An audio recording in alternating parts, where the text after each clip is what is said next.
இது ஃபர்ஸ்ட் மலேசியாவின் செய்திகள் உங்களுக்காக.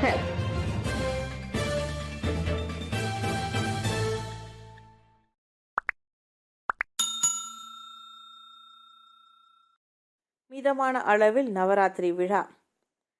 நாட்டில் கோவிட்-19 பெருந்தொற்று பாதிப்பு எதிர்பாராத வகையில் தொடர்ந்து அதிகரித்து வரும் நிலையில் நாடு முழுவதும் உள்ள ஆலயங்களில் செயல்பாட்டு தர விதிமுறையை SOPயை கடுமையாக பின்பற்ற வேண்டும் என்று மலேசிய இந்து சங்கம் கேட்டுக்கொள்கிறது.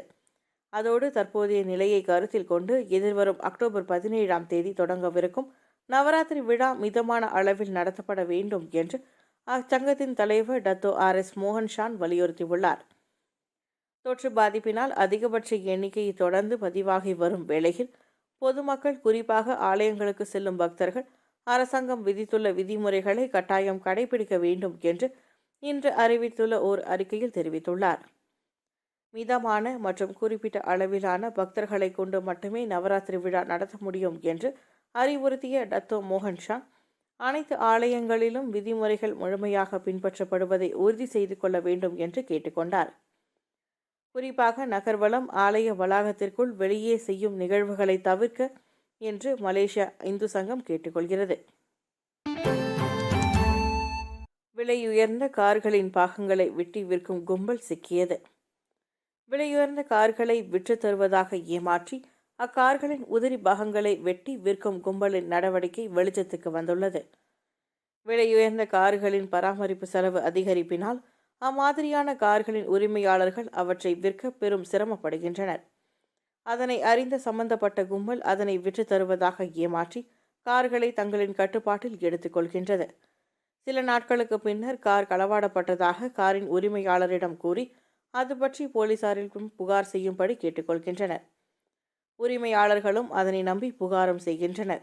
இதனிடையே சம்பந்தப்பட்ட கும்பல் காரின் முக்கிய பாகங்களை அகற்றி உள்ளூர் சந்தைகளில் விற்று கொள்ளை லாபம் அடைகின்றனர்.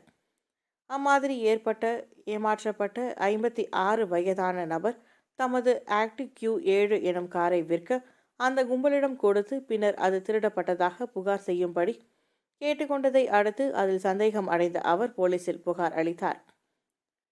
செப்டம்பர் 10ஆம் தேதியில் இருந்து 16ஆம் தேதி வரை ரவாங், ஸ்தபாக், மலாக்கா, கோலாலம்பூர் ஆகிய இடங்களில் போலீசார் நடத்திய சோதனையில் 22 55 வயதுடைய 13 பேர் கொண்ட கும்பல் கைது செய்யப்பட்டது. சபாவில் கோவிட் பரவலை தவிர்க்கும் சில உறுதியான நடவடிக்கைகளை MKN பரிந்துரை. சபா மாநிலத்தில் கோவிட்-19 பெரும் தொற்று பரவலை தடுக்கும் முயற்சியில் MKN எனப்படும் தேசிய பாதுகாப்பு மன்றத்திடம் ஒப்புதலை பெறுவதற்காக சில கடுமையான நடவடிக்கைகளை அம்மாநில ஃபேரிடர் நிர்வகிக்கும் குழு பரிந்துரைத்திருக்கிறது. அண்மைய காலமாக சபா மாநிலத்தில் கோவிட்-19 நோய் சம்பவங்கள் அதிகரித்துள்ளதை தொடர்ந்து அந்த பரிந்துரைகள் MKNஆல் ஏற்றுக்கொள்ளப்பட்டு ஒப்புதல் வழங்கப்பட்டால் அக்டோபர் 16ஆம் தேதி வரையில் அவை உடனடியாக அமல்படுத்தப்படும் என்று தாம் எதிர்பார்ப்பதாக மாநில முதலமைச்சர் டத்தோ ஹஜிஜி நோர் தெரிவித்தார். கடந்த அக்டோபர் 1ஆம் தேதி தொடங்கி 4ஆம் தேதி வரையில் சபா மாநிலத்தில் கோவிட் தொற்றால் பாதிக்கப்பட்டவர்களின் எண்ணிக்கை 3 இலக்காக உயர்ந்துள்ளதையும் ஹஜிஜி சுட்டிக்காட்டினார். இதேபோன்று இத்தொற்றினால் மருத்துவமனையில் அனுமதிக்கப்பட்டிருப்பவர்களின் எண்ணிக்கையில் நேற்று வரை 1206 அதிகரித்துள்ளதையும் அவர் குறிப்பிட்டார். பொது பூங்காக்கள், பொழுதுபோக்கு மையங்கள், உட்புற மற்றும் வெளிப்புற விளையாட்டு மைதானங்கள், பொது நூலகங்கள், மழலையர், பாலர் பள்ளிகள் மற்றும் குழந்தை பராமரிப்பு மையங்கள் உட்பட அனைத்து பள்ளிகளையும் மூடுவதற்கு மாநில ஃபேரிடர் நிர்வகிக்கும் குழு முடிவு செய்துள்ளது. இருப்பினும் சேவைகள் மற்றும் அடிப்படை பொருட்களுக்கான வணிக வளாகங்கள் செயல்படுவதற்கு அமலாக்க தரப்பினர் அனுமதி வழங்கியுள்ளனர். செமினி ஆற்று தூய்மை கேட்டிற்கு தொழிற்சாலையின் கழிவே காரணம். செமினி ஆற்றில் ஏற்பட்ட தூய்மை கேட்டிற்கு நெகிரி செம்பிலான் நீலாயில் இருக்கும் தொழிற்சாலையின் கழிவுப் பொருட்களை வீசும் பகுதியே காரணம் என்பதை கசா எனப்படும் சுற்றுச்சூழல் மற்றும் நீர்வள அமைச்சு அடையாளம் கண்டுள்ளது. சம்பந்தப்பட்ட இடத்தில் சோதனை நடவடிக்கையை மேற்கொண்டதை தொடர்ந்து அப்பகுதியில் தொழிற்சாலை கழிவுகள் கண்டுபிடிக்கப்பட்டதாக இன்று வெளியிட்டுள்ள ஓர் அறிக்கையில் காசாக் உறுதிப்படுத்தியது. அமைச்சின் தலைமை செயலாளர், ஸ்பானின் தலைமை நிர்வாக அதிகாரி, சுற்றுச்சூழல் துறை ஜாயஸ் ஆகிய தலைமை இயக்குனர், மாநில நீர் கண்காணிப்பு ஆணையம் BKSAயின் இயக்குனர், அரசு மலேசிய போலீஸ் படை PTRM மற்றும் சிலாங்கூர் நீர் நிறுவனம் ஆகியவை இந்த சோதனை நடவடிக்கையை மேற்கொண்டன. நேற்று நிறுத்தப்பட்ட செமினி ஆற்றின் நீர் சுத்திகரிப்பு நிலையத்திலிருந்து வெளியான துர்நாற்றத்தைப் போலவே இந்த கழிவிலிருந்தும் துர்நாற்றம் வீசப்பட்டது. அவர்கள் மேற்கொண்ட பரிசோதனையில் இது தெரிய வந்துள்ளது. ஆகவே இப்பிரச்சினைகளையும் முயற்சியில் ஒன்றாக மாநில JAS ஆற்று மண் மாதிரிகளை மலேசிய வேதியியல் துறையிடம் சமர்ப்பித்துள்ளது. கடன்களுக்கான தவணை காலத்தை நீட்டியுங்கள். COVID-19 வைரஸ் தாக்கத்தின் புதிய அலையை மக்கள் எதிர்நோக்கி உள்ளதால் வங்கி கடன்களை திரும்ப செலுத்துவதற்கான தவணை காலம் மீண்டும் நீட்டிக்கப்பட வேண்டும் என அம்னோ தலைவர் டத்தோஸ்ரீ சைட் ஹமிடி வலியுறுத்தினார். இந்த வங்கி கடன்களை திரும்ப செலுத்துவதற்கான தவணை காலத்தை அக்டோபரிலிருந்து டிசம்பர் வரை அரசாங்கம் நீட்டிக்க வேண்டும் என்றார் அவர். அதே வேளையில் ஏலம் அல்லது திவால் நடவடிக்கைகளை 6 மாதங்கள் அல்லது 1 ஆண்டு வரை வங்கிகள் நிறுத்தி வைக்க அரசாங்கம் உத்தரவிட வேண்டும் என முன்னாள் துணை பிரதமருமான அவர் சொன்னார். வங்கி கடன்களை திரும்ப செலுத்துவதற்கான 6 மாத தவணை காலம் கடந்த செப்டம்பர் 30ஆம் தேதியுடன் முடிவடைந்தது. இருப்பினும் தங்களுடைய வேலைகளை இழந்த மற்றும் தவணை காலம் 3 மாதங்களுக்கு நீட்டிக்கப்பட்டுள்ளது. மாத சம்பளம் குறைக்கப்பட்டவர்களுக்கு கடன் திரும்ப செலுத்துவதற்கான கட்டணம் குறைக்கப்பட்டுள்ளது. கடந்த சில தினங்களாக COVID-19 வைரஸ் சம்பவங்கள் துரிதமாக அதிகரித்து வருகின்றன. COVID-19 வைரஸ் தாக்கத்தின் புதிய அலை வீசி வருவதாக சுகாதாரத்துறை தலைமை இயக்குனர் டாக்டர் நூர் ஹிஷாம் அப்துல்லா கூறினார்.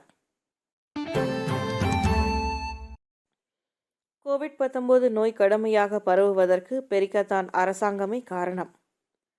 சபா சட்டமன்ற தேர்தலுக்கு பின்னர் நாட்டில் COVID-19 கடுமையான அளவில் பரவி வருவதற்கு பெரிக்கத்தான் நேஷனல் அரசே காரணம் என்று கிளா நாடாளுமன்ற உறுப்பினர் சார்லஸ் சந்தியாகோ குற்றம் சாட்டினார். சபாவுக்கு சென்ற அரசியல்வாதிகளும் அதிகாரிகளும் நடமாட்ட கட்டுப்பாட்டு விதிமுறைகளை பின்பற்றாததே நோய் பரவியதற்கு முக்கிய காரணமாக அமைந்துள்ளதாக அவர் சுட்டிக்காட்டினார். அங்கு தேர்தல் பரப்புரைக்கு சென்ற அரசியல்வாதிகள், அமைச்சர்கள், அரசின் மூத்த அமைச்சர்கள் SOPயை அனுசரிக்காமல் போனதை கடுமையாக கருத வேண்டும். அமலாக்கத்தில் பாரபட்சம் காட்டியிருக்கக்கூடாது. சபாவில் இருந்து திரும்பி வருவோர் 14 நாட்களுக்கு மாறாக வெறும் 3 நாட்களுக்கு மட்டுமே தனிமைப்படுத்தப்படுகின்றனர். மருத்துவ பரிசோதனைக்கு பின்னர் மேல் நடவடிக்கை எடுக்கப்படும். தேர்தல் காலத்தில் சபாவுக்கு செல்ல தடை விதிக்காதது பெரிய குறையாக சொல்லப்படுகிறது.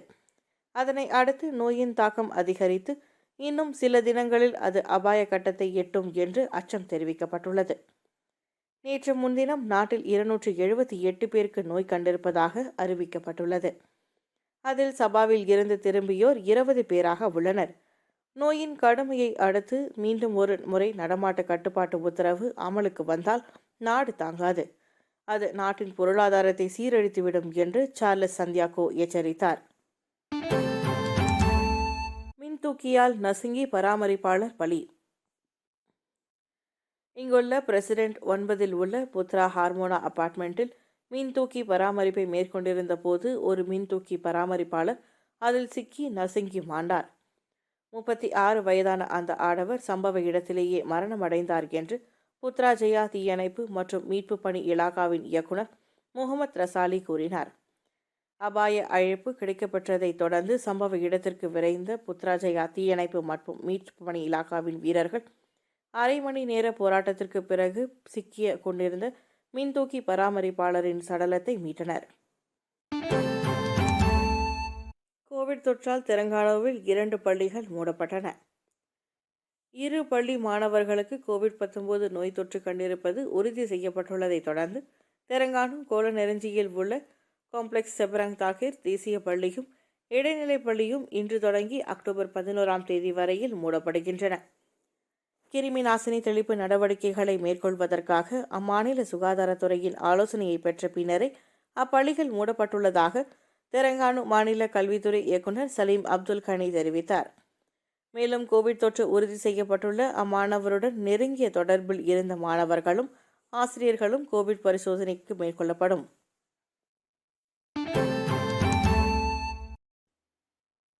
பிரதமர் முஹிதீன் 14 நாட்கள் தனித்திருப்பார். பிரதமர் முஹிதீன் யாசின் 14 நாட்கள் தனித்திருப்பார். அவர் தலைமை ஏற்ற கூட்டத்தில் கலந்து கொண்ட சமய விவகாரங்களுக்கான அமைச்சர் சுல்கிப்லி முகமது அல் பக்ரி பின்னர் கோவிட்-19 தொற்று உள்ளாகியிருப்பது தெரியவந்ததை தொடர்ந்து முஹிதீன் தனித்திருப்பதற்கு முடிவு செய்துள்ளார். ஏப்ரல் மாதத்திலிருந்து ஒவ்வொரு 2 வாரத்திற்கு ஒருமுறை தாம் கோவிட் பரிசோதனை மேற்கொண்டு வருவதாகவும், இன்றைய தினம் வரை கோவிட் தொற்றுக்கான அறிகுறி எதுவும் தமக்கு இல்லை என முஹிதீன் தெரிவித்தார். PTRMஐ சேர்ந்தவர்கள் சபா மாநிலத்திற்கு கூடுதலாக அனுப்பப்பட மாட்டார்கள். மாநில போலீஸ் தலைமையகத்தின் செயல்பாடுகளுக்கு உதவ அரச மலேசிய போலீஸ் படை PTRMஐ சேர்ந்த உறுப்பினர்களும் அதிகாரிகளும் சபா மாநிலத்திற்கு கூடுதலாக அனுப்பப்பட மாட்டார்கள். முன்னதாக சபா மாநில தேர்தல் சீராக நடைபெறுவதற்கு PTRM 700 உறுப்பினர்களை அம்மாநிலத்திற்கு அனுப்பியதாக புக்கிட் அமான் நிர்வாகத்துறை இயக்குநர் டத்தோ ரம்லி டீன் கூறினார். சபா மாநில தேர்தலில் உதவுவதற்காக மட்டுமே அந்த 700 உறுப்பினர்களும் அதிகாரிகளும் அங்கு அனுப்பப்பட்டதாகவும், அவர்கள் தற்பொழுது தனிமைப்படுத்தப்பட்டிருப்போர் கோவிட்-19 பரிசோதனை முடிவுக்காகவும் காத்திருப்பதாக டத்தோ ரம்லி தெரிவித்தார். சபாவில் தற்போது பணியில் இருக்கும் போலீஸ் உறுப்பினர்களும் அதிகாரிகளும் போதுமான அளவில் இருப்பதாகவும், அவர்கள் தற்பொழுது வழக்கம்போல் தங்களின் பணியில் இணைந்திருப்பதாகவும் அவர் கூறினார்.